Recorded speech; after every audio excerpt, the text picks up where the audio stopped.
Olivia, are you ready? Okay. Bienvenue, welcome everyone. Thank you for coming to the 86th event of Disrupting Disruptions for Feminist and Accessible Publishing, Communications, and Tech Speaker and Workshop Series. I'm Dr. Alex Ketchum, and I'm a professor of Feminist and Social Justice Studies at McGill University and the organizer of this series. So the Feminist and Accessible Publishing, Communications, and Tech Speaker and Workshop Series seeks to bring together scholars, creators, and people in industry working at the intersections of digital humanities, computer science, feminist studies, disability studies, communication studies, LGBTQ studies, history, and critical race theory. I'm so excited to welcome you all. For those of you joining us online and those of you in person, thank you. So this is our second event of the winter semester, but we have a couple more coming up. On January 16th, Dr. Margaret Galvin will speak about her book, Invisible Archives, Queer and Feminist Visual Culture in the 1980s at 6 p.m. Eastern Time. It's a virtual event. On January 24th, Dr. Jaypreet Dirdi will speak on Deaf Futurity, also a virtual event at 6 p.m. And in addition to our normal CART captioning, we will also have ASL interpretation for that event. You can find our full series schedule as well as video recordings of our past event at disruptingdisruptions.com. That's the redirect URL. The full one's way too long to remember, disruptingdisruptions.com. You can also find our list of sponsors, including Shirk, MoU, Recap, and more. Okay, so some housekeeping. So for folks joining us on Zoom, we have a Q&A option available. So throughout the event, you can type your questions into the Q&A box, and there'll be time during the second part of the event for Dr. Aron Lee Rosenberg to answer them. Obviously, for people in the room, you'll be able to raise your hand at the end, and so we'll go back and forth. We can't guarantee that every question will be answered, but we're grateful to the discussion that you generate. Thank you to our captioner for today, Olivia, and folks in the room, you can also see the captions if that's helpful for you. As we welcome you into our homes or offices for people attending and into the IGSF Center through Zoom and in person, we welcome you to be mindful of space and place. As many of you know, past series speakers, Suzanne Kite and Just McLean, have pointed to the physical and material impacts of the digital world. And so we're both kind of doing this hybrid physical and material world, digital world. While many of the events this semester are virtual or hybrid, everything that we do is tied to the land and the space that we are on. We must always be mindful of the land that the servers enabling our virtual events are on. Furthermore, as we seek to draw attention to power relations that have long been invisibilized, it is important to acknowledge Canada's long colonial history and current political practices. So as you're probably aware at this point, this series is affiliated with the Institute for Gender, Sexuality, and Feminist Studies of McGill University. McGill is located in Tiohtià:ke, Montreal, on unceded Kanien'kehá:ka territory. Furthermore, the ongoing organizing efforts by Indigenous communities, water protectors, and people involved in land-back movements make clear the ever-present and ongoing violence in Canada, ongoing colonial violence in Canada. Interwoven with this history of colonization is one of enslavement and racism. This university's namesake, James McGill, enslaved Black and Indigenous peoples. It was in part from the money he acquired through these violent acts that McGill University was founded. These histories are here with us in this space and inform the kind of conversations we have today. So I encourage you to learn more about the lands that you are on. nativeland.ca is a fantastic resource for beginning. Now for today's event. Dr. Aron Lee Rosenberg graduated from DISE's PhD program in the spring of 2023 after completing a study with high school students and teachers about how their online practices connect them to issues of social and environmental justice. His research drew from institutional ethnography and arts-based methodologies to investigate and help develop students' critical digital literacy practices. Earlier in his time at McGill, Aron spent a year offline to explore how his own student experiences were shaped by the digital world. Before grad school, Aron was a high school teacher in Vancouver, and before that, he grew up in Edmonton. And we're going to be discussing Aron's new book. If you haven't seen it, people on Zoom, please check it out. And so please join me, folks, in person and online, in welcoming Dr. Aron Lee Rosenberg. Thank you. Thank you so much, Dr. Ketchum, for that introduction. And thank you, everyone, for joining us today. It's really cool to see a lot of different friendly faces here. Lots of friends, students, old friends, strangers. I'm really excited to be presenting to everyone about my experience spending a year offline and about the book I wrote about it. My talk is called Jacking Out, and we'll talk a little bit about that title as we get further along in the presentation. And I just wanted to reiterate my appreciation for being part of this series. As Dr. Ketchum introduced, I did my PhD here at McGill, and I was studying critical digital literacy practices, and the amount of information and wisdom and ideas that I got from different speakers from the speaker series really helped direct my PhD in important ways. And I will be trying to share some things today that might fit in with some of the conversations, the ongoing conversations that are happening as part of this speaker series. Oh, first tech issue, I can't change slides. At the bottom there, you can click. There we go.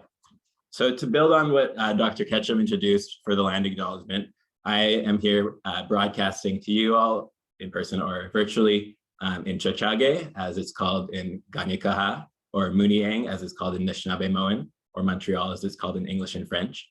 And when we do these land acknowledgements, which are quite common at McGill, we sometimes just do them and that's just like a thing, and we just move on from there. And I think it's really important that we actually try to connect our presentation or what we're doing, our research, our teaching, to actual considerations of what it might mean to decolonize spaces, to give land back, to think about the material repercussions of the work that we're doing. When I discuss the internet in my research and teaching, I really like to focus on those material impacts, and we'll get more into that as this presentation continues. But I think sometimes when we talk about digital virtual spaces, we forget that they take up real space, and they displace Indigenous people and make it harder for Indigenous communities to perform some of their traditional practices. When we think about data centers or the cloud, we often forget that these are huge, massive warehouses that use a lot of energy, use a lot of water, and other internet infrastructures are having ongoing material impacts that relate to the colonization of the land that we're on. I think it's also important to acknowledge that we use these tools to push back, and that a lot of Indigenous speakers, even once part of this series, have highlighted the value of the internet in order to be a way to challenge some of the problematic repercussions of digital infrastructures. I also, in my research, like to focus on the energy that makes the internet possible. I learned about the James Bay Hydro project, which is how most of the electricity in Quebec is generated. And it's a project that has faced dissent and protests from Indigenous communities for decades, including at some points to actually cancel some of the different developments they were trying to do.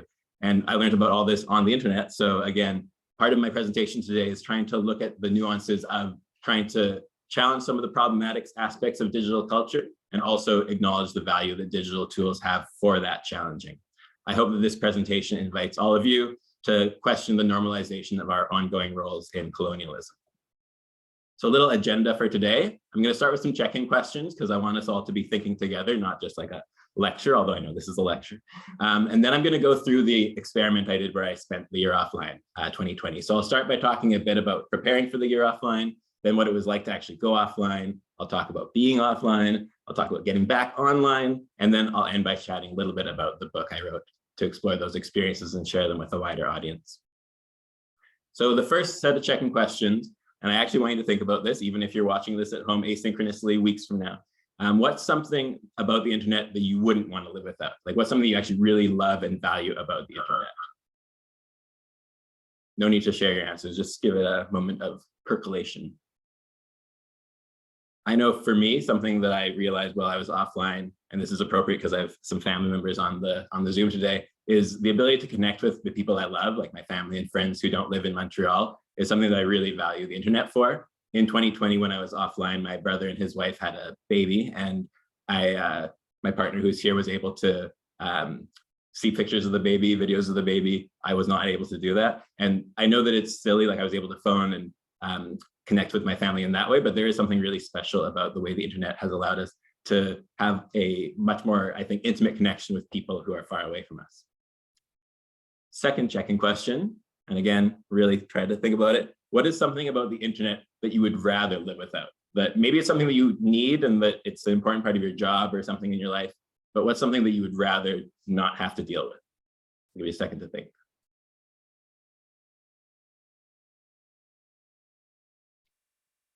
When I was practicing this presentation for my partner on the weekend, he said that ads were his answer.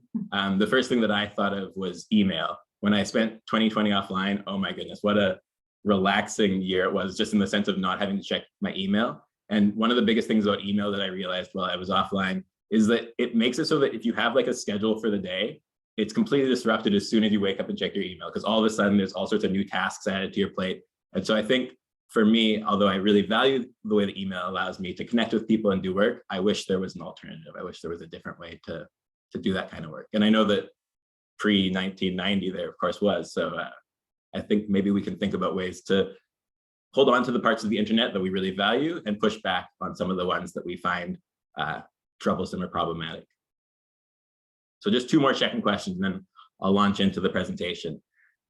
So a lot of the things we'll be discussing today have to do with this online and offline divide that we often think of as quite distinct, but today in the presentation, I'd like to queer it a bit and think about ways that it's actually quite blended. So how might the internet and digital activism contribute to material or offline activism and change? So how might things like a social media campaign, how might they impact actual material changes in the real world?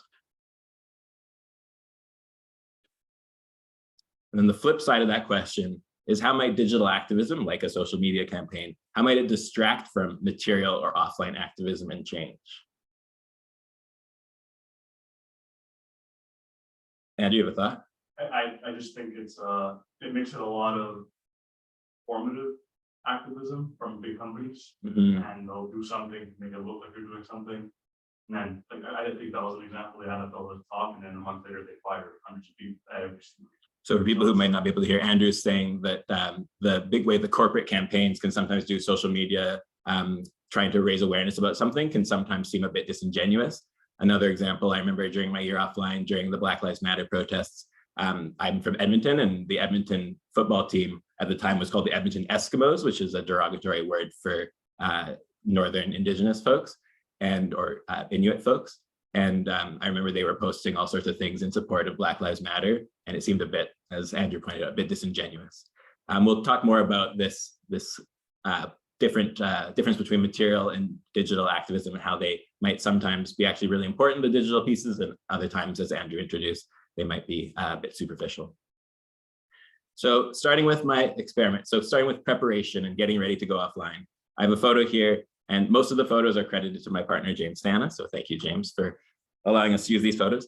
So this is a photo of me sending out letters. When I was offline, before I went offline, I got I was gonna say email addresses, but no, the snail mail real addresses of about 250 of my closest friends, colleagues, family members. And every month while I was offline would send out letters to all these people. And as you can see from this photo, it was quite an operation. I spent a lot of time and had some support from friends and family, sticking on the little return addresses and printing things and folding things. And I'll chat more about this as we go on with the conversation, but I think that even this idea of sending out letters is a good reminder that there are alternatives to the digital ways that we connect. I think while I was offline, especially because COVID hit, a lot of people were like, aren't you completely isolated now, unable to connect with anyone? And I would respond to that person on the phone, no, actually we're talking on the phone right now and it's great. Or I would send a letter back and be like, no, I'm able to send letters, which is also something I was really appreciating. So the first thing I'd like to share or think about is one of the main motivations for my year offline. When people ask me why I spent a year offline, I often say that I don't really know. It just felt like something I wanted to do and that had been working towards. But one of the big things that kept coming up for me was this realization that people didn't acknowledge that the virtual digital things we were doing had material impacts. I was a high school teacher before, and there was a huge push in the school I worked at to get rid of all sorts of analog material things and just have digital things. For example, I was told I had to get rid of my filing cabinets and only have files stored on my computer and then print them off every time. And I would often push back and suggest, like, have we thought about what the environmental impacts are of the digital pieces? And people hadn't really had that thought. It was just this thing, the status quo thing we took for granted. So when I talk about queering this binary of virtual and material, by queering, I mean trying to think beyond binaries, trying to complicate binaries, trying to challenge the status quo and work towards a future that is honoring all different people's diverse minds and bodies. So here's an image of a cloud and a cloud, two very different types of clouds. When we gaze up at the cloud, we don't really think about what it contains. But I think that when we talk about cloud storage or shared drives, it's also important for us to be having those thought processes. I tell this story quite a lot, but I had a professor here at McGill who I really love and who I think is a really intelligent human. And we were talking about my idea to spend a year offline, and I brought up cloud storage. And this person suggested that cloud storage was, they thought, was satellites shooting files back and forth in a way that didn't have like a material physical impact. And I told them, no, actually cloud storage is just a computer stored offsite in a big warehouse that uses lots of energy and resources. And I don't mean to put them on the spot, but I want to also, if they're listening today, I want to make sure that they realize that this was actually something I heard time and time again from people. And I don't think that the people who invented cloud as a term for cloud storage were intending to obfuscate the material and physical reality of the cloud. But I think in effect, that's what it's done. And we often don't think about things when they're hidden far away from us. One term that I've heard used to describe this material impact of the internet is the outer net, from a scholar named Tiziana Terranova. And she describes the outer net as the network of social, cultural, and economic relationships that crisscrosses and exceeds the internet, surrounds and connects the latter to larger flows of labor, culture, and power. And I really appreciate Terranova's term, the outer net, because not only does it bring attention to the environmental or ecological impacts of the internet, but also to the labor impacts and all the exploitative labor involved in a lot of different aspects of the supply chain of our digital devices. In 2020, when I was offline, I was listening to the Massey lectures on CBC radio. And that year, the guy giving the Massey lectures was a Toronto prof named Ron Diebert, who had Citizen Lab there. And Diebert and his team did some calculations and found that on average, sending 65 emails uses about the same amount of energy as driving a car 1 kilometer. Of course, driving a car 1 kilometer, we don't think of that as a huge amount of energy, but we also probably don't think of it as using energy at all. So I like that this comparison makes us realize, or makes us think about the fact that sending emails does have a material impact. And I don't know about you, but I've definitely found myself sending emails for no reason or doing Google searches I didn't need to do. And so one of the things about spending a year offline was trying to think about what are we taking for granted about just the normal place of the internet in our lives, and how might we be able to rethink those things. So the context for my year offline: I was in grad school. I was studying the internet, as Alex introduced, preparing to do a intervention or a curriculum, or trying to do a project with high school students exploring their own digital practices. And when I decided to do the year offline, as I said, didn't know exactly why. I thought of it a bit as performance art, like as a stunt, prank almost, to like bring attention to some of the issues that I was noticing. I also thought of it as direct action, as I'm actually removing my personal role in contributing to a lot of the issues that I was uncovering. However, as we'll go into, I understand that comes from a lot of privilege and is not something that is sustainable or that we can all be doing. I also, as I brought up, thought of my year offline as queering my relationship to digital tools. When I came out as queer in high school, I never thought that it had anything to do with my life beyond my sexual orientation or gender. But as I've gotten to become an older queer, I've realized that when you queer something, or you think about what it means to be queer, it actually has to do with rejecting the status quo in a lot of ways. Once you've already been able to look past the sort of rigid societal expectations that enforce heteronormativity and gender in heteronormative ways, you start questioning a lot of different things in your life. And one of the things was our reliance on the digital tools and on the internet. Finally, the educational aspect, I wanted to spend a year offline, both to educate myself, to think about how is my own experience as a student impacted by the digital tools I was using, and inversely by not using them. But also, as I described, I was using this project as a way to engage a lot of my colleagues and friends in discussions around digital tools and their impacts. And finally, I said finally already, finally, I didn't totally know why I was spending a year offline. And I think it's important to honor that unknown, like that feeling where you're doing something and you don't exactly know why, but you're trying to figure it out. A lot of my presentation today, I'll be sharing little excerpts from my book. And if you'd like to get a copy afterwards, I have a few here. So this is from before I went offline, and it starts with a quote. "As much as I can understand your decision to go offline, you cannot expect strangers around you to do the additional special work connected to the paper communication." That's a line from an email I got today, sent by the organizers of a conference I had hoped to go to next year in Europe. They were responding to my request to sign up and attend the conference while offline. I wanted to write back something about all the strangers doing the under or unpaid work, often in the global south, that makes it possible to organize the conference digitally: the resource extraction, manufacturing, content moderation, e-waste disposal.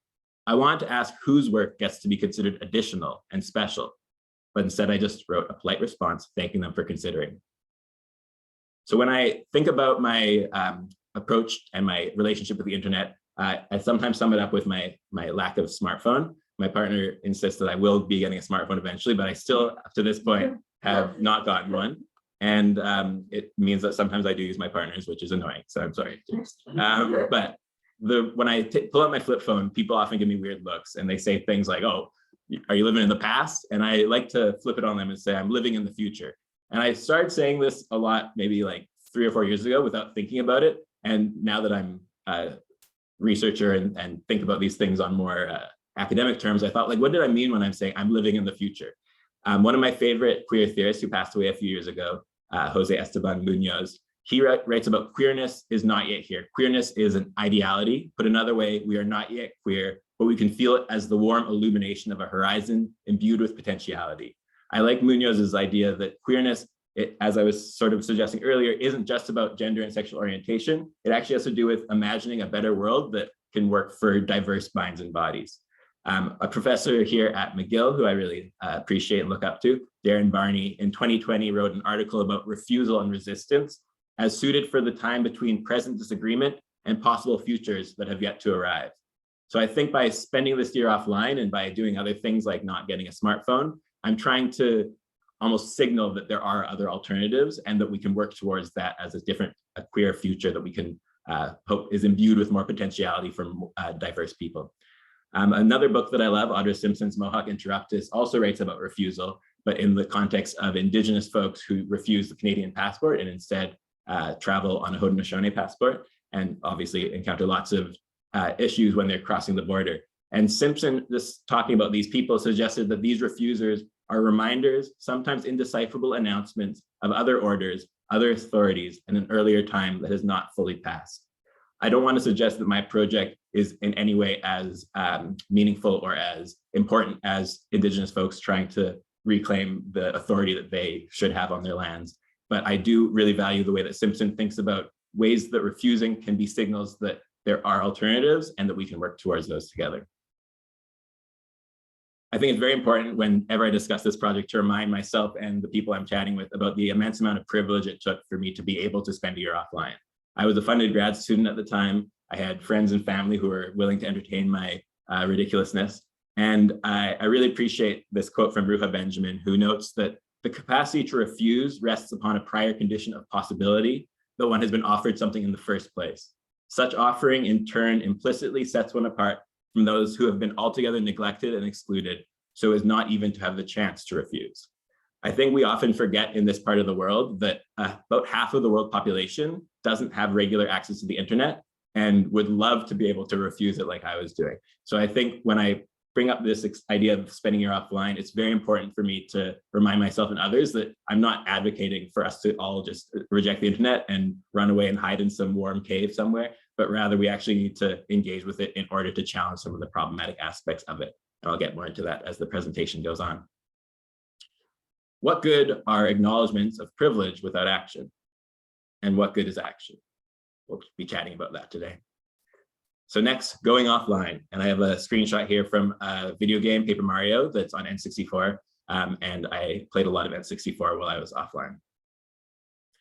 So this is the entry from the first day when I first went offline. Wednesday, January 1st, 2020. I only had a couple drinks last night, but I was home and puking before midnight. I haven't been this sick for a while, shivering with nausea, unable to warm my feet or hands, aches all over, skin tender and wet. I feel like the guy from Crime and Punishment, but I haven't even killed anyone. I'm just spending a year offline. When I think about this day, it was the sickest I've been in years, and I haven't been this sick since. And it was just very strange timing that December 31st, New Year's is approaching. I'm like, okay, I'm about to go offline. And all of a sudden I started to feel so horrible and ended up sick for a few days. So I am aware I'm not some sort of a conspiracy theorist. I know that it probably had nothing to do with me going offline, but in exploring the way that symbolic things have material implications and how that's blended, I thought it was sort of a poetically perfect way for this year to start, just curled up in a ball in bed, feeling horrible. One of the things that I've talked a lot about since getting back online is the way that people responded when I challenged certain things about our digital lives. We all rely on digital tools, myself included. And when you start to challenge things that people really rely on, they get a bit defensive. A book that I recommend everyone checking out by Langdon Winner, The Whale and the Reactor, from 1986, he was criticizing some tech things, and he wrote about how he felt people responded. He writes, writers who venture beyond the most pedestrian, dreary conceptions of tools and uses to investigate ways in which technical forms are implicated in the basic patterns and problems of our culture are often greeted with the charge that they are merely anti-technology or blaming technology. And the other quote, Ruha Benjamin says something similar about how we remember Luddites as if they were these like anti-technology people, whereas in reality, Luddites were people who were protesting the social costs of technological progress that the working class was being forced to accept. So I think this is an important thing. I mean, I know fragility is often used in discussions around race and gender, but I think when we think about things that people really need to be thinking about, like questioning our privilege, it often results in this type of fragile reaction. And I think that by embracing that or acknowledging that, we're actually able to call people in instead of calling people out and trying to work together towards better worlds. I'm going to share an entry from very late in my year offline, and then we'll go back a bit earlier. So on November 10th, 2020, I had just presented about my year offline and what I'd been learning to my cohort of PhD classmates. And after I presented, one of my classmates asked a question that felt loaded. He said, what do you think about people who have needed the internet to access work, education, and opportunities? People who do not have the privilege to buy paper books, which are very costly, or to depend on others for support in an increasingly digital age. In my journal, I responded, I never suggested that people should follow my lead and abandon the internet. On the contrary, my presentation was about how much we rely on online infrastructures now in essential ways. We just have to be more careful. Like, for example, as I discussed earlier, we can't assume that buying paper books will be more costly than digital alternatives, especially if we factor in environmental costs and library cards. Also, his comments seem to ignore how expensive electronics are. I used to work at a school that was trying to be paper-free for environmental reasons, and I was the only teacher who pushed back. People forget that paper is a renewable resource. Computers aren't. And there's so much more exploitative labor associated with digital tech than with paper. A lot of people get triggered when I share critiques of our digital lives and of how much we take tech for granted. The question my classmate asked made it seem like he wasn't listening to my presentation, or maybe it was just tech fragility.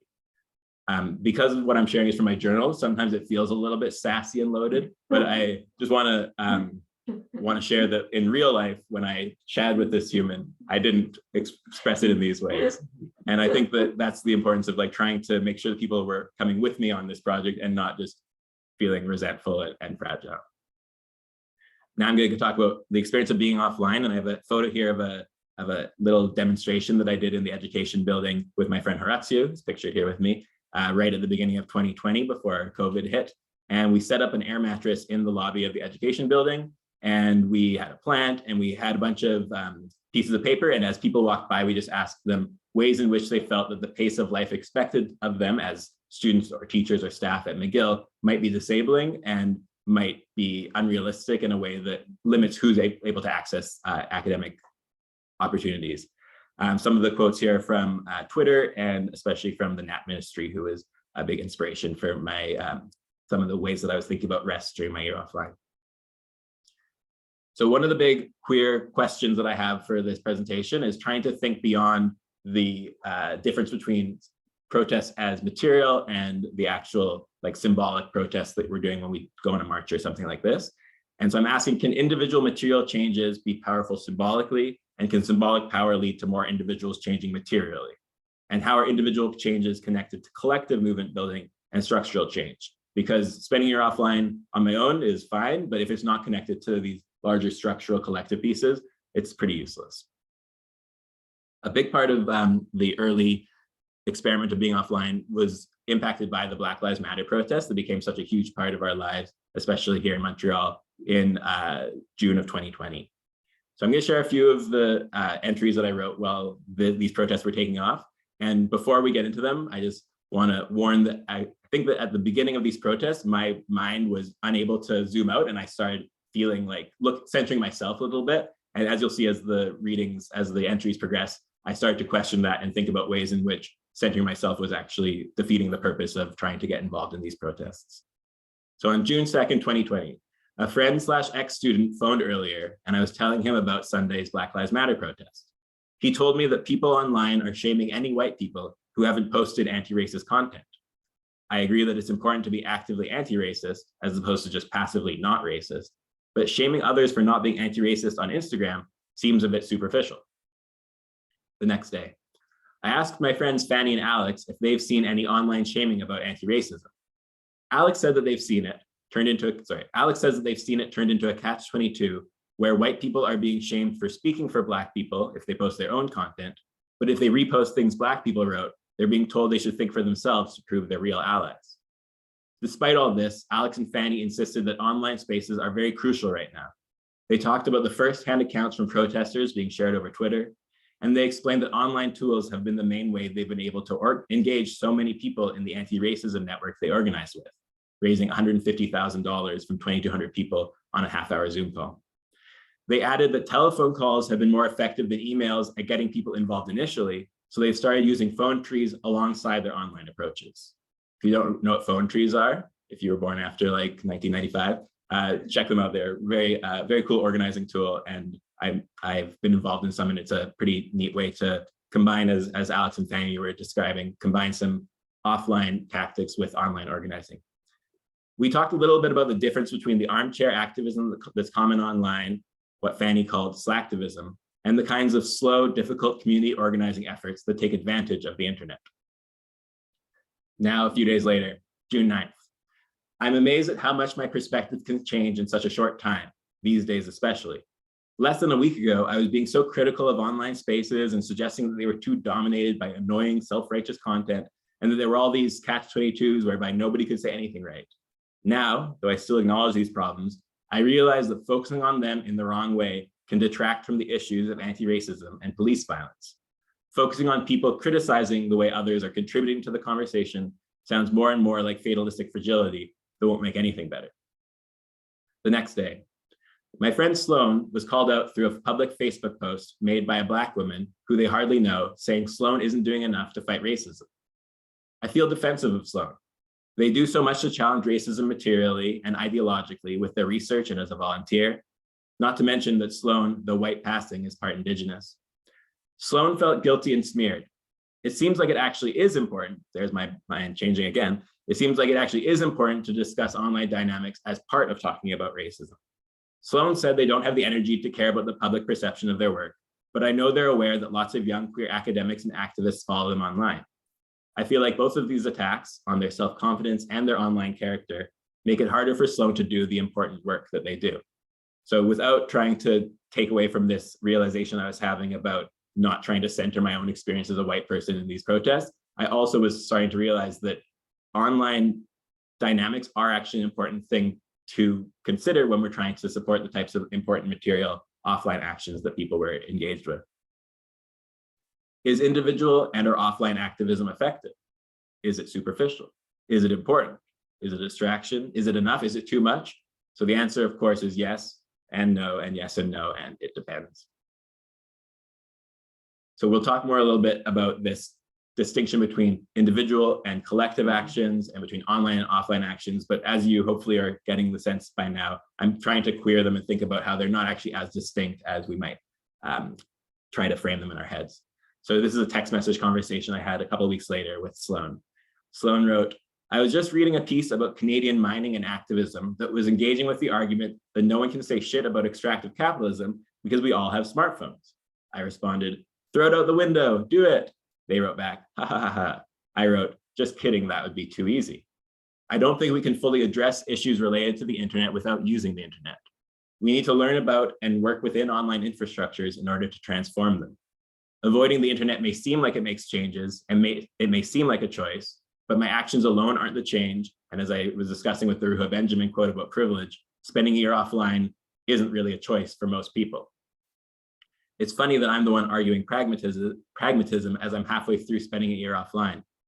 My stunt this year makes people think I've got a radical message, but I try to always clarify that I don't think everyone could or should try to reject the internet so absolutely. Spending a year offline isn't a lifestyle choice. It's a gesture, a performance. It's about bringing attention to something so that we can make changes together, slowly but surely. In this moment, halfway through my year offline, it seems like I had everything sort of figured out, but as hopefully you'll understand as we continue, the process of trying to understand how we relate to the internet, how we relate to activism, it's something that's an ongoing process. And of course, it's never figured out. So I really value the idea of writing my book like a like a journal, so they can honor the fact that these types of thought processes are ongoing. The last part of this entry said, any solution that can be scaled and sustained needs to be collective, and it needs to engage with the problem it's trying to solve, not just reject them. I'm just as cynical about the possibility of a revolution happening as I am about the possibility of the status quo working. Both are things that we can work towards, but of course, we'll end up with some of each. So a little bit of a review before we get into the final part of the presentation. So again, we started with this idea that the virtual material weren't so distinct. We talked about the ecological impacts of the internet, as I call it, the outer net from Tiziana Terranova. We talked about how material changes can be achieved through digital activism, like my friends Fanny and Alex's experiencing moving a huge amount of money through digital activism. And we also thought a little bit about the symbolic or virtual impacts of material protests, the idea of spending a year offline or going to a protest or a march, and how that can hopefully have some material impacts as well. Next, and sort of finally, we'll be chatting about how meaningful material connections or changes can be made virtually, even in our age of the corporate internet. I think when the internet first started, there was this idea that we were going to be able to have these really meaningful, intimate connections through the online world. And then in the last 10 or 15 years, a lot of scholars have been like, sorry, no, it's not possible. And I'd like to propose, along with some other scholars, that it is still possible, and in fact, very important that we try to work towards that. But I'm going to start with back in the 90s when the internet was new. Leah shared a collection of articles about digital storytelling with me. I read one today about a man named Michael Current, who wrote and emailed a story to his friend in the early days of the internet, back in 1994. It may have been the last email he sent, because as his friend who wrote the article explained, he died the next day. The story he wrote and emailed to his friend is beautiful. If anyone wants to see a copy of it, email me afterwards and I'm happy to share it. It describes him sending an email and feeling concerned about the detachment of thought and affect from the flesh, bones, and blood. The narrator wonders how much of ourselves we can communicate in an email, physically, intimately, even sexually. It's a vivid story and ends with a wet dream that reminds the reader how powerful virtual fantasies can be. Naked in my bedroom before my terminal, reading the text of his desire, his mind is touching mine. However, it simultaneously affirms for the narrator that we must not abandon the body. One of the characters in the story wonders whether the narrator can see the irony in discussing embodiment by email.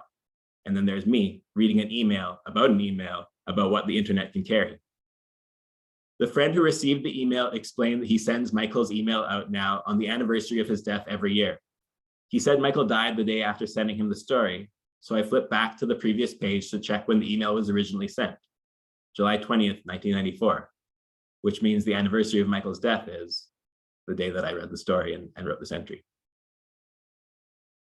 As I was saying, though, there's been a lot of pushback in recent years where people are saying that in the age of the corporate internet, we no longer have this ability for personal, meaningful, intimate connections. Two scholars that I really like, Kevin Leander and Sarah Burris, wrote in 2020 that as our lives are lived increasingly online, we, or our experiences, are becoming ever more mediated by digital tools and agents that are produced and maintained by corporations. Another scholar I like, / artist, Louise Drude, she did this really cool website and project called the Critical Atlas of Internet. And one of the concepts she discusses is the slopes of the modern internet and how we now experience the internet in these sloped ways where we end up sort of falling into certain paths. We don't have our own choose your own adventure that might have been part of like the Angel Fire GeoCities internet of the 90s. And as you can see in this image from Drule's Atlas, some of those big players are companies like Amazon, Facebook, and Google.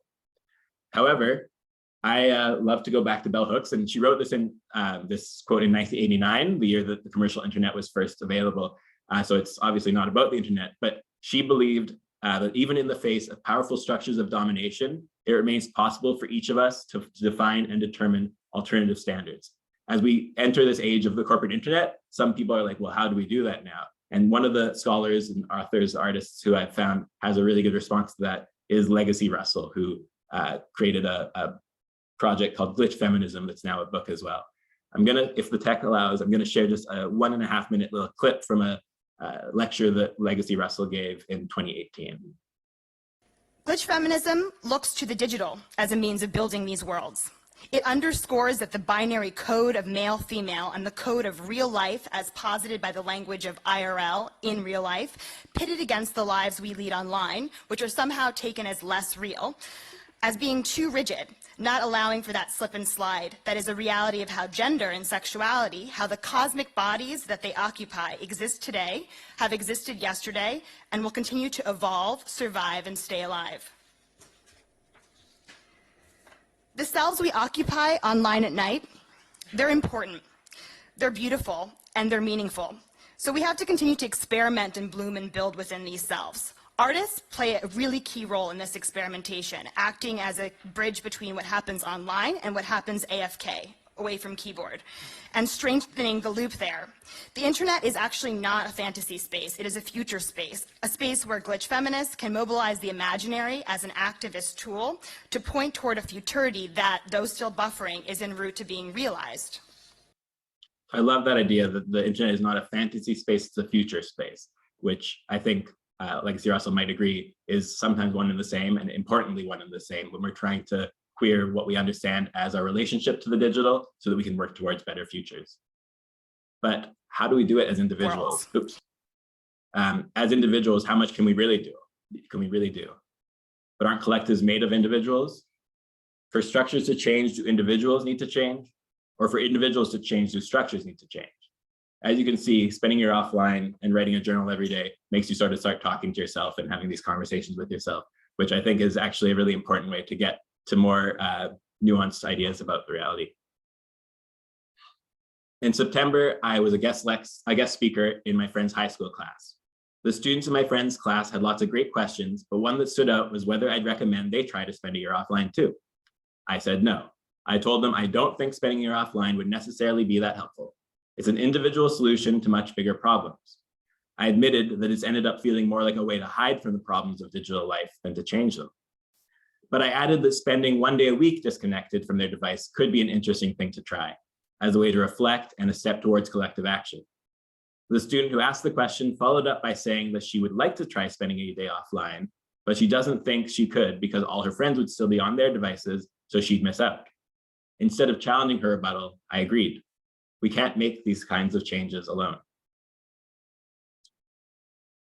As I was discussing earlier, one of the meaningful things I engaged with during my year offline was the Massey Lectures. On November 16th was the last installment of the Massey Lectures, and Ron Diebert tried to suggest how we can move forward as a society considering all the problems with the internet. He discussed retreat, like what I've done by spending a year offline, as undesirable and futile. Fair. I also don't think abandoning the internet solves its problems. Instead, Diebert recommends a reset. But how do we get there? When people ask me that question, I tell them to avoid big tech monopolies and support companies that are trying to be more responsible. Or I suggest that they try not to use the internet all the time, especially when they don't need it. More importantly, though, I advocate for looking beyond personal heroics at solutions that are ordinary and collaborative. The biggest changes will be through community organizing and activism, getting involved with grassroots efforts to empower marginalized communities, to encourage critical education or art making, to work for data justice and the regulation of big tech, or to challenge exploitative labor conditions and ecological degradation. I think this answer is decent, but it still feels forced, like I'm trying to be optimistic and hopeful despite everything. Still, giving up is even less likely to make a difference. And then we're getting towards the end of my year offline now, and this is where I was really trying to grapple with, like, is there a place for individual action in these types of collective, more meaningful, sustainable changes that need to be made? I know modesty is important, I wrote, but in terms of our impact on the world, I think we need to start taking more credit too. Systems like those driving fast fashion and sweatshops are made up of so many people that our parts within them seem negligible. Somehow though, because they're fairly negligible, humans have started treating it like our actions actually don't have impacts. It's one of the simplest and most complicated things I've tried to wrap my head around this year, how we have control despite all the ways in which we don't. I'm with Marx though, enough with blaming the system. It's obviously oversimplifying things to say that we alone are in control, but ignoring our control as individuals will lead to our collective self-destruction. Now I'll share quickly about what it was like to get back online, and here's a picture of me entering the virtual reality space of the internet. January 16th, so 2 weeks after getting back online. Our internet connection's been really shit the past couple of days. I asked Jonas whether we should, so I've been using pseudonyms, but because I've referenced him a few times and he doesn't mind, Jonas is James, my partner here. I asked Jonas whether we should get in touch with our internet provider and upgrade our service, but he thinks we would still have the same problems if we paid more. I don't know how he knows this, but I don't mind trying to adapt to our slow and glitchy internet connection. This morning, I was on a Zoom call and got booted off a couple times. It was a webinar about Palestinian political prisoners, and I was just listening, so getting kicked off wasn't a big deal, but it was annoying. Despite my unstable internet connection, I still managed to ask a question in the Zoom chat. The question: how do you see digital activism contributing to these causes? How can we ensure that there is a meaningful place for online activism, such as this event, without having online things stand in for material or offline actions? It was cool to hear the event's organizer share my question with the panelists. One of them, who was zooming in from the West Bank, insisted that the internet is a very important tool, especially now, but it doesn't replace offline efforts. It's just a tool, she said. I appreciated the event. I learned a lot and connected with some frontline activists who I'm now following on Twitter. I can imagine how this could be a problem though, how it might fool me into thinking that I'm actively supporting Palestinian human rights, when really I'm just sitting on the couch watching a video on a screen. And this is something that I'm sure a lot of people in this room and online have dealt with in all sorts of different issues in the past few years. The need and urgency of action with the feeling of like, what am I actually doing when I'm sharing something online? Final entry from my book. It's not really a spoiler. There's still lots of other stuff if you want to get the book, but final entry from February 1st, 2021. So I've been back online for a month at this point. I joined a video call today for the working group I'm part of that's trying to make social media more human, whatever that means. Everyone involved is committed to concepts like equity and wellness. We're also all industry people or academics, so we're pretty well served by the system as it is. It's hopeful to be part of a group like this, but I have a hard time imagining that social media will change. Within the first minute of the meeting, I was booted off the call.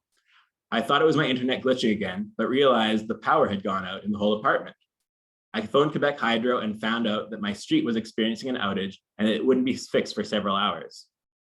Power outages weren't such a big deal last year, but now they feel like a disaster. I'm going to miss the call. I'll have to reschedule the drama lesson I have with my little cousin Carrie, and I'm thinking I should reschedule another Zoom meeting I have later too, just in case.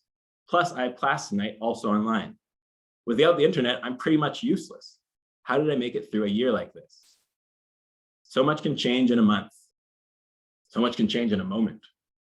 So why is it so hard to imagine that things will ever change? So as I conclude my talk, I just want to share a little bit about the book, Jacking Out, a journal of a year spent offline. And this is a photo from the book launch that happened at St. Henry Books down in St. Henry. And you can see at least one person here who's also in the audience today. So the book is, the title is a pun. And I have an image here, a GIF or GIF from The Matrix, but it's hard to see. So I'm going to actually go to this slide so it's easier to see. Although actually, Alex will take it for the leave it. So the idea of the title Jacking Out is based on a cyberpunk book that uses that term jacking out to refer to disconnecting from the internet in a very visceral way, like from the cyberspace. And that book was from 1984, Neuromancer by William Gibson. That term is also used in The Matrix, which is why I have this image of Neo here jacking out from the machine. But it's a pun because it also refers to my experiences offline as a sperm donor for two of my queer friends. And it's a double pun because it also is trying to ask the question of whether spending a year offline is just a masturbatory self-serving experiment or whether it can actually be part of bigger collective changes. The idea of using a title that's a bit provocative like that is also part of my mission to try to queer our relationships to the internet and think differently about how tech and activism are parts of our lives. I don't think I have time to share. This is a little bit about my experience as a sperm donor, but you'll have to get the book to read a little bit more about that. So to conclude, as we started with this quote from Munoz, queerness is not yet here. Queerness is an ideality. Put another way, we are not yet queer, but we can feel it as the warm illumination of a horizon imbued with potentiality. I am a hopelessly optimistic person and I believe in this horizon. I know the world's pretty dark in a lot of ways, especially these days, but I think it's important for us to work towards that. And in order to work towards that, I think we have to clear some binaries. We have to think differently about the distinction between virtual and material worlds, between digital and embodied worlds, online, offline, symbolic, actual, and also individual and collective action. I think we have to stop taking the status quo for granted, and we have to look at the clouds, the digital ones, and complicate how we all fit in. A final entry from my journal I wanted to share. from November 16th, 2020. I just got a beautiful handwritten letter in the mail from my old dance teacher. She started the letter with, "Dear brave Aron." I laughed and showed it to Jonas. "Do you consider yourself brave?" he asked. "No," I said. "I consider myself lucky." If you'd like to see the work cited, I would be happy to send this slide or the whole PowerPoint to you as an email. Just reach out to me. You can reach out through this email here. And I just wanted to reiterate my appreciation to Dr. Ketchum for inviting me. I tried to explore some things related to this idea that the virtual has these material impacts. And if you're interested in that, there's two other amazing talks coming up this season, Dr. Mel Hogan and Dr. Sasha Lucioni, who will both be talking about similar things related to the material ecological impacts of digital spaces. And then this image from Michael Lipsey, "Do humans ever escape from the internet?" Don't think so. Thank you.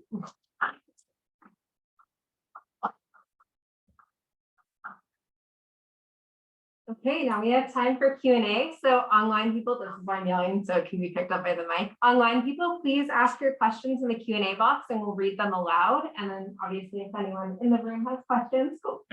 Hi, I'm Ariane. So I was at doing my PhD while Aron was there. I was just wondering, I remember when you took that year off and I thought, well, how are you contacting your supervisor? Because mine is, everything is online. I don't practically never see her. So how was that year in terms of your doctoral report? I'm repeating the question. Sure. So the question was, how, as I was doing my PhD while I was offline, how did I actually communicate with my supervisor and colleagues?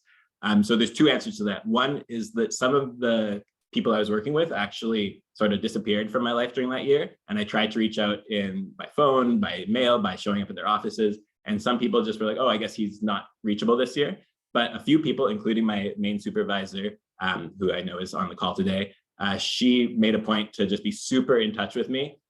She was actually left Montreal and is at a different university, but she was always able to text me. And texting is actually one of the things that made me realize that people don't necessarily understand the distinction between online and offline, because people would often say like, how are you texting if you're offline? And I was like, oh no, it's not a WhatsApp message, it's just like a text. And I think people sometimes forget which parts of our digital experiences use the internet and which don't. Another piece of that question though, is definitely one of the biggest struggles was trying to stay in touch with people and be part of research teams and projects. I actually, my phone, when somebody sends a text message that's too long, it converts to an MMS, like a data message, and then my phone doesn't get it. So I had a lot of times where a professor would try to email me like a text message, or try to text me an email kind of thing. They would write like a huge chunk of text and send it to me, and I would get this little thing on my phone that said like I couldn't read the message. And so then I would be like, hey, like, would you be open for me coming by for a coffee or meeting in a park, especially as COVID hit? And a lot of my professors were so amazing and actually did allow me to like submit assignments in person, or even when COVID hit, like to go and drop things off or meet at parks. So I think as one of the big messages of my year offline is that if we actually want to embrace a lot of the changes that I think are important to embrace, we also have to embrace the interdependence of our communities. And when we're using the internet, we are still being very interdependent. There's tons of people we're relying on. We just don't see them or know them. So when we embrace these offline alternatives, it actually takes the relationship building to find people who are willing to go that additional special mile to support your projects. Yeah, exactly. Like you said, you didn't do this alone. Exactly. Yes, it would have been impossible alone. Yeah. Thank you for the question. Yeah. Any other questions in the room? We got one on. Oh, there's a couple online. Sure. I was gonna say. Okay. So Faza writes, did you get tired of writing all those letters near the end of your year offline, or was it something you looked forward to? Nice. So if you're interested in checking out the letters, I've actually posted all of them to my website, which is www.aronr.com. Aron is spelled ARONR.com. And the letters actually got more interesting, more fun as the year went on. I have a few people that I still send letters back and forth to. I have a little cousin who's actually almost 18 now, but in Edmonton, who has kept it up, and like every month we send letters back and forth. And I think that being offline forced me to do this letter writing project, and I really appreciated and enjoyed it. And I wish that I had more things compelling me to continue it, because no, by the end of the year, I was actually just, every time I would send one, I'd feel this pang of like sadness that it was almost over, but I would tell myself, oh no, but it doesn't have to be over. I can keep doing this. But of course, once you get back online, the pressure to be fast paced and connecting in the conventional ways returns, and it's a lot harder to, one of the big realizations I've realized is that it's easier to make drastic changes than moderate changes. moderate changes are actually the more important ones that are sustainable that we can do collectively. But if you do something drastic, like not have a smartphone, it actually makes it a lot easier to avoid certain things. So I wish sometimes that I was able to have these more drastic changes in my life, but I recognize that it's actually more important to do the hard and slow work of the more moderate and collective changes. Thank you for that question, Faza. Debbie. It's very important. Although we talked informally a little bit about your work, I think it's very important to think. While I was listening to you, I was thinking that this is this one line, 1 year offline was a problem, I would say, or salvation. In this environment, we talk a lot about the digital space. You said this word, this thing a couple of times. But when I read that was groups that you just sent you just showed the video. Oh, Legacy Russell. Yeah, exactly that. Sorry. When she said space, it caught me in the sense that internet is a space, as we know, and we think we space that we, just like our house, just like the streets, no, so we can choose if we will live in this space, and it is the amount of time that we're gonna spend. So we're living in this space, or we're living in a park, we're living in a gym, we're living whatever. So it's a living space, actually, if you think, but it's a little bit broad. And it's a living space for a certain community. If you go, for example, to Africa, some parts of South America, or even Asia, some parts, I would say. This is being out of internet is life. So this space does not happen. So it's interesting that everything you said, or everything you think, you thought, you felt, is related to a social environment. It is very specific. Although when we see about internet, about YouTube, about artificial intelligence, that is now it's being a little bit scary. We think that we're talking about the world, but we're talking about just a small part of the world. That is my space, where I live. And then it's interesting to hear you today, because yesterday Radio Canada had a quite big talk. It was not a doc, because inside of the news, about the internet. It was in French, but they talked, and also they had a 1.5 hour talking about artificial intelligence. And thinking about the space, I'm saying this because I want to hear you a little bit. Thinking about the space is interesting also to see that we think that we can choose a space. But when we are in this environment, social environment that uses a lot, we don't have that choice, because we always have the choice, like you had. But in the sense of community, we are taken to, just like we are mammals, we are animals, and we got addicted, we got just Pavlov, just like a dog that I give food at midday every day, and then the dog will come. Our brain starts to be conditioned on those things. So it's funny because it's a very complex thing. We think that we have a choice, but we have a choice if we choose consciously, if we really clear things. We need another paradigm for having this choice. But the majority of people do not have this choice. Yeah. So I would argue actually that we also don't necessarily. So to reiterate, Debbie asked a comment question, about how for a lot of people in the world, the idea of spending a year offline or how we engage digitally isn't a choice. But she suggested that here in North America, or in contexts where we have the privilege of the possibility of the internet, it is more of a choice. And I would suggest that there are ways that we can carve out spaces for ourselves to spend less time on the internet. But if I as a faculty lecturer currently at McGill, if I told my boss, the chair of our department, that I'm going to spend a year offline, she'd be like, okay, well, I guess you're resigning. Like, so it's not really, I don't necessarily think it's a choice unless you are someone who has got a ton of resources and interest in being isolated in a certain way, because there is now within our communities, there is not only a need for financial or professional reasons to connect in this way, but also social needs. One of the big things that happened in 2020 was people started doing Zoom. Like, also, it's funny to think Zoom wasn't a word before 2020, just the amount of things have changed. But people were doing a lot of social things over Zoom because of COVID.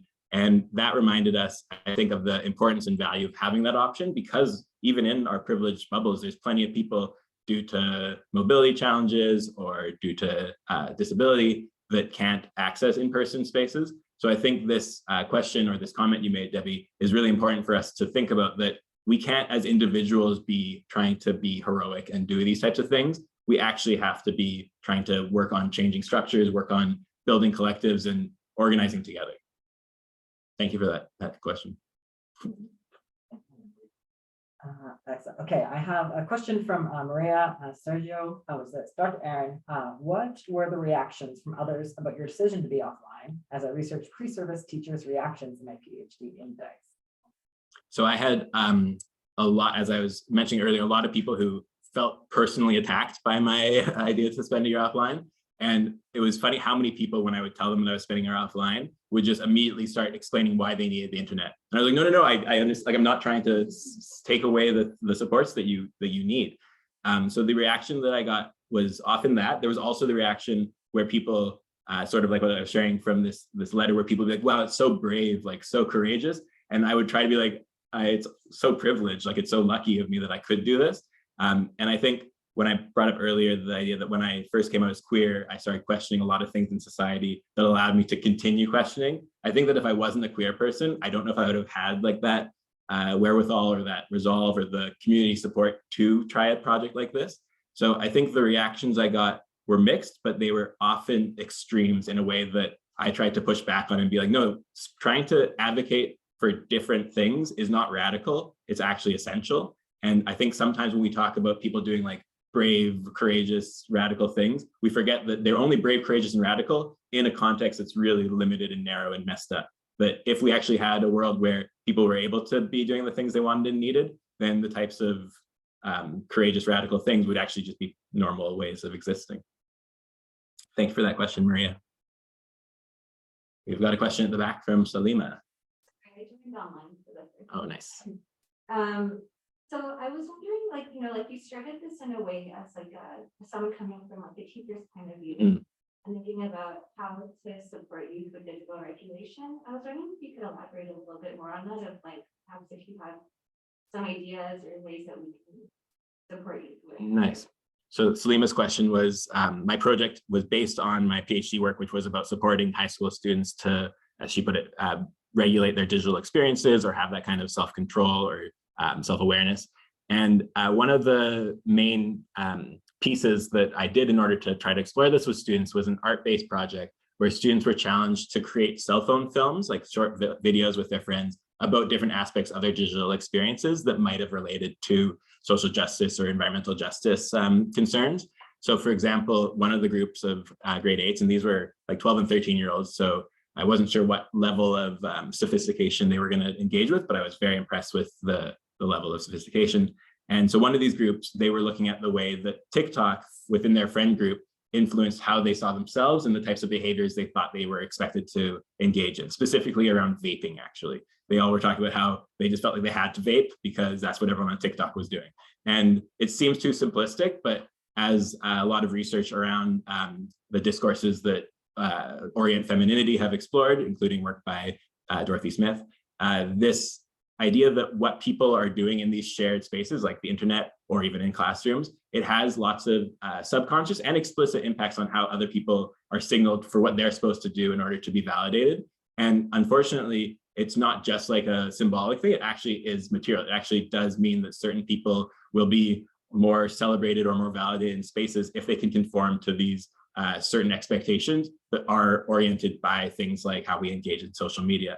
So one of the things that I tried to work with students to remind them about was their power there, that they, all of them, even if they don't make their own content on social media, all the students I was working with are sharing things on social media, and they don't necessarily realize the power that is inherent in that type of activity. So that Bell Hooks quote that I shared earlier, this idea that even in the face of powerful domination, it's still possible for each of us to determine alternative standards.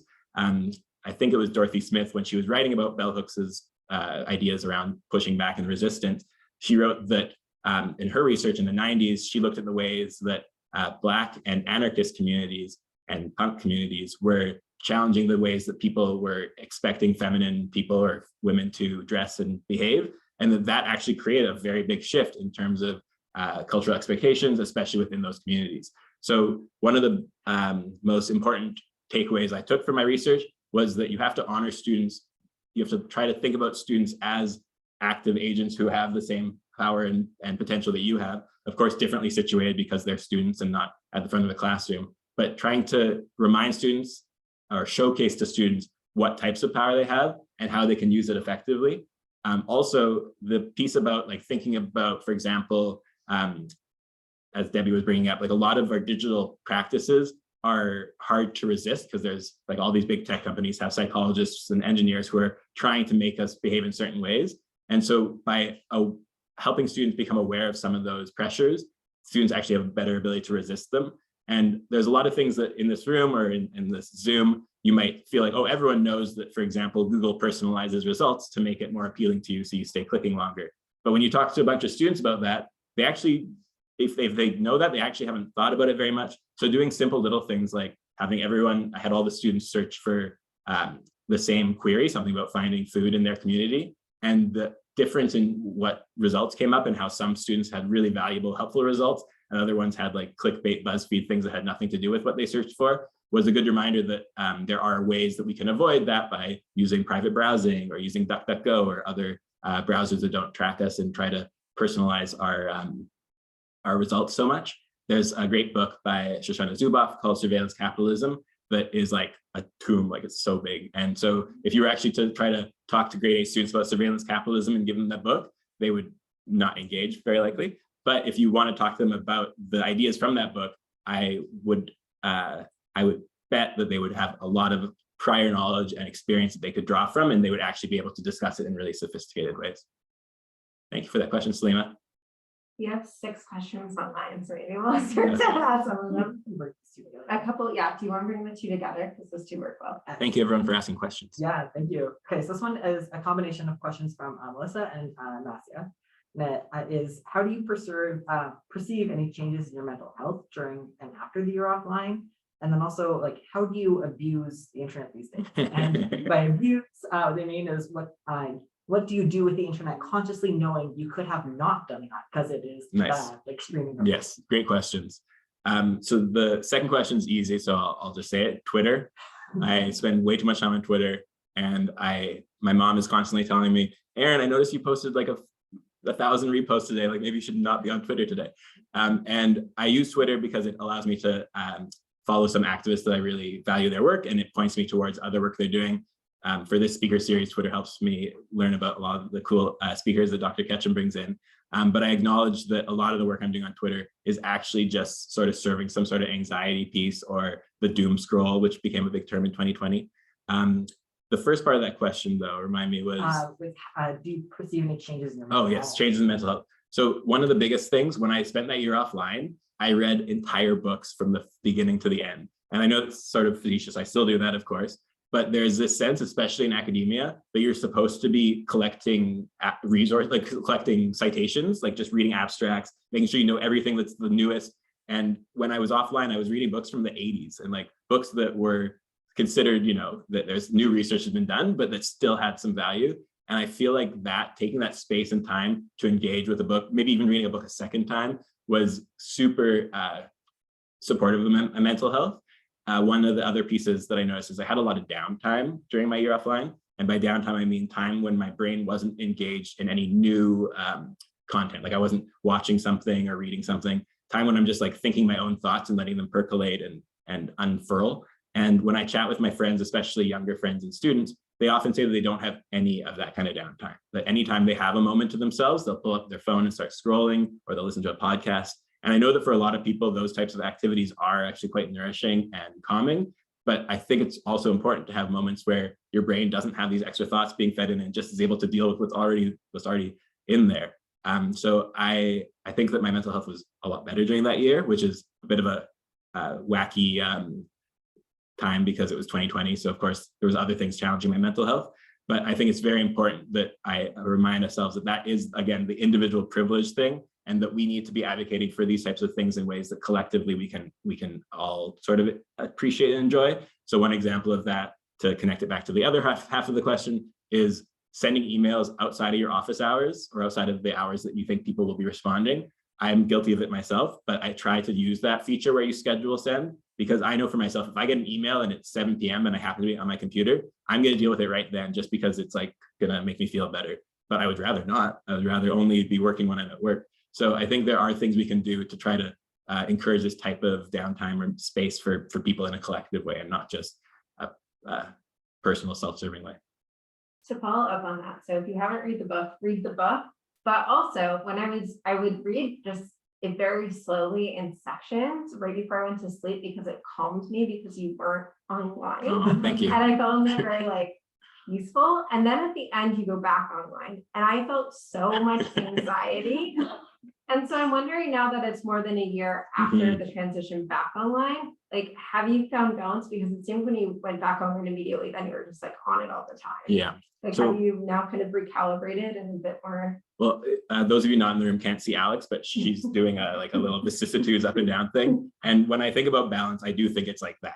I have not found this type of balance by any means, but I do go through phases or periods where I'm much more able to have that kind of self-control and self-regulation. At other times where I just dive in and just completely throw all the lessons out the window. And I find that is directly correlated to things happening in the world, to ways that I'm feeling. And as lots of research about social media use has shown, that when you're feeling crappy, you're more likely to engage for longer and spend more time on your device. And I know that this is stuff that's been changing in the past few years, but certain social media companies are actually promoting negative feelings because they know that that's going to keep you on their website.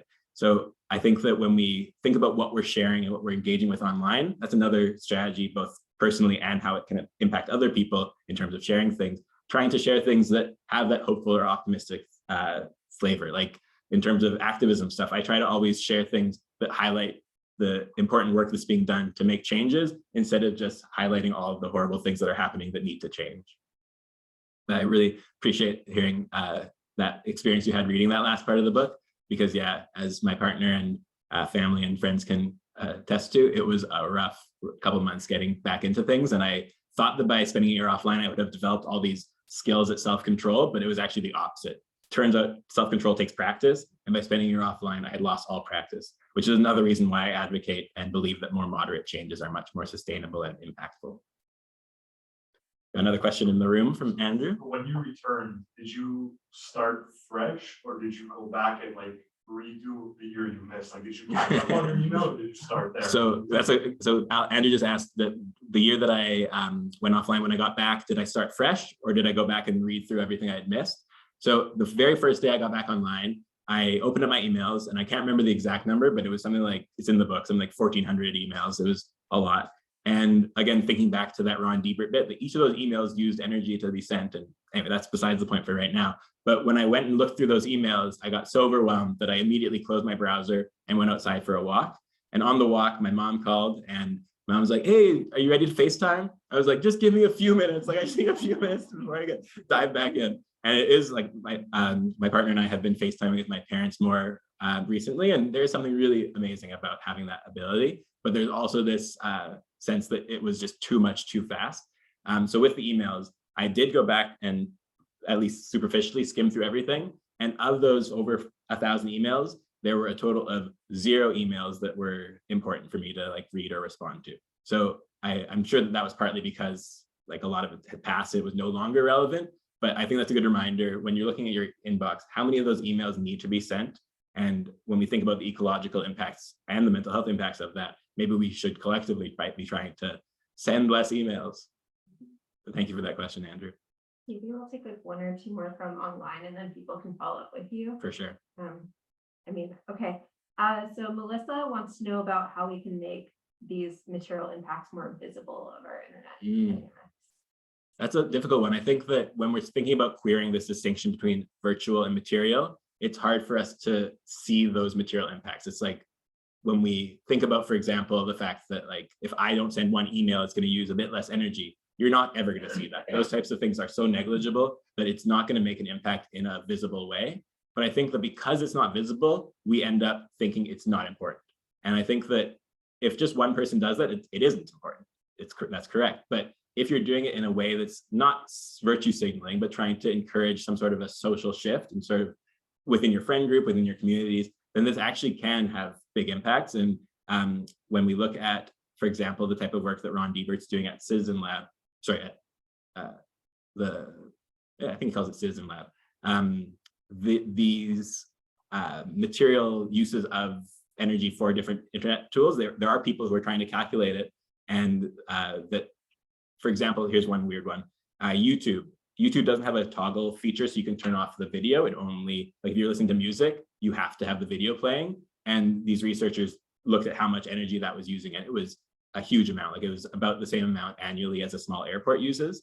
And so when we think about like what might it look like to try to have that change as individuals, it'd be quite difficult. But if YouTube had an option where they actually allowed us to turn off the video, then that would have a big impact, that would have material changes. So I think when I talk about making individual changes as part of collective changes, you can't just stop at the individual changes. You have to think about how can you use that individual change to try to work towards some of that sort of movement building. And a big way to do that is through activism and advocacy work. Frances Hogan, the whistleblower on the Facebook files, she talks about the importance of trying to actually target the tech companies themselves. So that's going to be the biggest change. And of course, living in a capitalist society where those tech companies' bottom line is financial, it's going to be hard to make those changes. So that's why it's not just about targeting tech companies, it's also about trying to challenge the political system that allows those types of profit motives to be before everything else. Thank you for that question, Melissa. I think I'll end on the last one that's like personal experience. And then maybe for folks who have written in questions, you can follow up with Aron after. Yes, please do. And there's a lot of compliments that are also in the Q&A. So we'll leave it open for a little bit. People inspired and wanting to use these exercises in their own classes. Awesome. But Nadia asked, do you think you'll ever do something like this again? Or is it like shaving bald one time is enough? Shaving bald maybe? Okay. Yeah. Yeah, it's a one-time thing. I would love to do it again. As I was saying throughout the presentation, I feel like it's a bit irresponsible to do it again. If I did it again, I would have to really try to connect it to movement building and activism in a way, and not just have like a cozy year like I sort of did. And I think that I've mentioned to my partner that it could be like every 10-year project I do. Like, so in 2030, if you, he just shook his head, no, please no. But in 2030, perhaps. One of the big things about my project though was that I wasn't allowed to ask people to do things online for me. And so that was something that was a big challenge, especially because my partner actually moved in during 2020. And so it got to be this thing where I'd be heading out for something and I'd be like, oh, I wonder if it's gonna be rainy today. And my partner would know that he wasn't allowed to tell me. So he'd be like, turn on the radio and just like figure it out on your own. So if I did it again, I think I would do it differently. And I would try to focus, I think, on that interdependence piece and thinking about how both my individual actions can be part of collective actions, but also how they can highlight the value of interdependence, both in digital ways and in offline ways. Awesome. Well, thank you all so much for coming and being here in person. Thank you to all the people online that have joined us. I welcome you to come to the 8 other events this semester. Yes. There might be 9 other events this semester, maybe possibly even 10. So please keep checking our website. And if you have any friends who want to come and couldn't, we'll have the recording online in a couple of days. Thank you all so much for being here. Thank you, Aron, for your great presentation. Thank you, everybody. Kit and Esley for helping with the tech. And thank you to our captioner, Lydia. So have a great rest of your day. Thanks, everybody.